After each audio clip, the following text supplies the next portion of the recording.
I frankly think that crisis initiation is really tough. And it's very hard for me to see how the United States president can get us to war with Iran.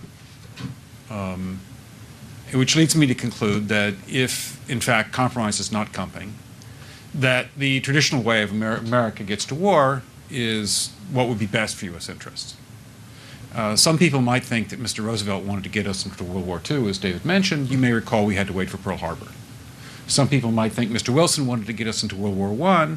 You may recall he had to wait for the Lusitania episode. Some people might think that Mr. Johnson wanted to send troops to Vietnam. You may recall we had to wait for the Gulf of Tonkin episode. We didn't go to war with Spain until the until the Maine exploded. And may I point out that Mr. Lincoln did not feel he could call out the Federal Army until Fort Sumter was attacked, which is why he ordered the commander at Fort Sumter to do exactly that thing which the South Carolinians had said would cause an attack. So if, in fact, the Iranians aren't going to compromise, it would be best if somebody else started the war.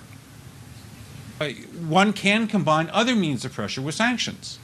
I mentioned that explosion on August 17th. We could step up the pressure. I mean, look, people, Iranian submarines periodically go down. Someday one of them might not come up. Who would know why? We can do a variety of things if we wish to increase the pressure. I'm not advocating that, but I'm just suggesting that this is not a either-or proposition of, it's just sanctions has to succeed or other things. We are in the game of using covert means against the Iranians.